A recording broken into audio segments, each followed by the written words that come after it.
we're back at it again here at Laguna Seca Raceway. This time around, first time ever tracking our brand new Corvette CAR, and I just cannot wait.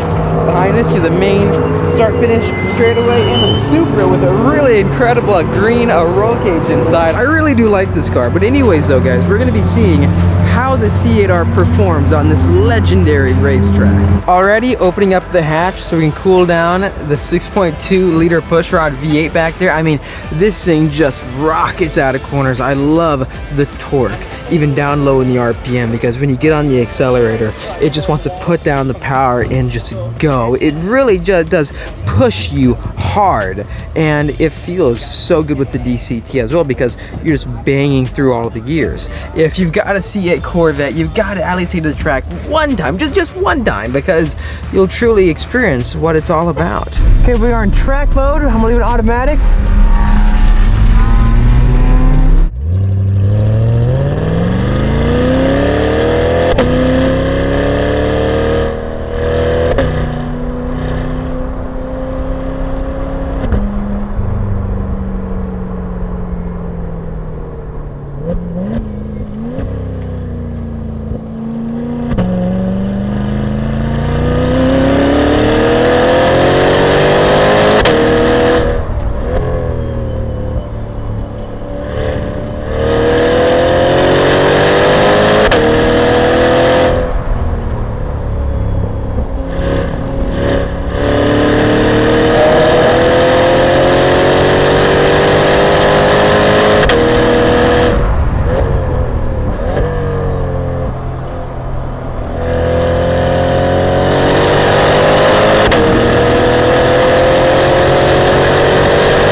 feeling good. Car's feeling good. Woo, woo, woo.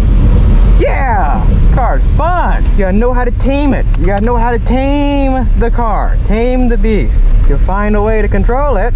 It's pretty dang fun. It's all about fun. That's all it's all about. Fun is the name of the game. I'll do a little circle. Brakes feeling good. No heat soak with the motor. No brake fade. For having 4-piston brakes. They're not the biggest brakes. They're kind of puny if you ask me. I want 6 pistons Chevy. But feeling good. Can't complain. The car is it is heavy. The car is heavy. You can feel the weight. But if you can manage the weight, then you're good. Okay, so hopping out of the C8R, so much fun here today. This car is being properly used. You know, yes, it is the most rare and special C8 yet. And nope, it's not in a garage being trailered around to car shows and not being driven. No, nothing like that. We're using the car for what it's meant for. And it comes alive. Reminds me so much of my red Torch Red C8. The car drives essentially the same. I don't notice any racing brakes, squeal. I don't notice any main differences between them. The transmission seems a bit sharper in this car. It doesn't give you the bucks anymore in like sport mode, for example. But that being said, I had so much fun here today at this racetrack. This is the kind of track that you get to truly analyze and understand how a car performs through every type of corner, through every phase of a corner as well. That being entry, also mid-corner, exit, high speed, crazy complex corners. And the car does it with ease. All day long lapping, no power loss, no brake fade, nothing like that. It was a champ and I want to continue to keep going. In summary, this is why I'm buying the C8 Z06. I'm a big fan of how this car drives on the racetrack. I've been tracking these for so long and I cannot wait to find out what the actual track focus version is going to be like if the current one is already this good. I love the way it slows down. I love the way it can accelerate out of a corner. The interior, all you see is the road in front of you, so it's not intimidating, nothing like that. The entire cockpit, it holds you in very well with these competition sport bucket seats. But one thing that I wish Chevy would add in the future is a way to mount like harnesses in like a 6-point harness system with these amazing GT2 seats, because it'll hold you in so much better. Plus, I would like to see more like aero and so forth, bigger brakes.